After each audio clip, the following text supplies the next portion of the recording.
तो जो सूक्ष्म वेद है उसके अंदर कंप्लीट कोरस है, तो वो कंप्लीट कोरस दास, और वो सूक्ष्म वेद यानी तत्व ज्ञान गीता अध्याय नंबर 4 के श्लोक नंबर 32 में, गीता अध्याय नंबर 4 के श्लोक नंबर 34 में गीता ज्ञानदाता ब्रह्म खुद कह रहा है कि जो आध्यात्मिक जो धार्मिक यज्ञ हैं, यज्ञ माने धार्मिक अनुष्ठान, इनकी जानकारी ब्रह्मणे मुखे का अर्थ है भगवान स्वयं अपने मुख कमल से जो वाणी बोलता है उसमें विस्तार के साथ कहे गए।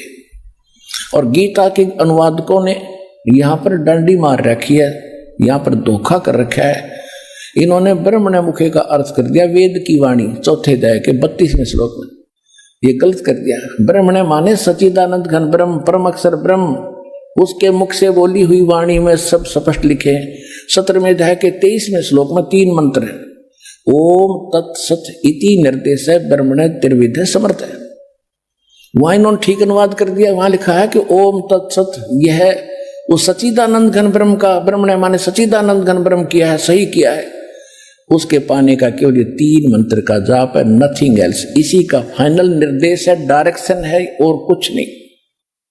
तो यहां इन्होंने चौथे अध्याय के 34वें श्लोक में गीता जी में इन्होंने गलत कर दिया, ब्रह्मणे का अर्थ कर दिया वेद की वाणी। मूर्ख कहेंगे।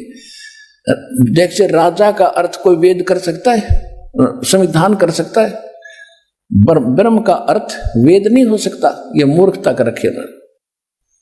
ब्रह्म तो एक राजा है, भगवान है, और वेद उसका संविधान है। राजा का कहीं अर्थ हो, राजा लिखा उसका वेद कोई संविधान अर्थ करके सेंटेंस और अनुवाद करता तो मूर्ख आदमी है।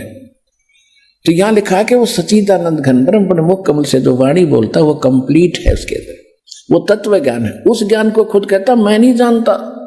किसी तत्वदर्शी संत से जाकर पूछो, उनको दंडवत प्रणाम करने से, कपट छोड़कर निष्कपट भाव से प्रसन्न करने से वो तत्वदर्शी संत तुझे उस तत्व ज्ञान का उपदेश करेंगे।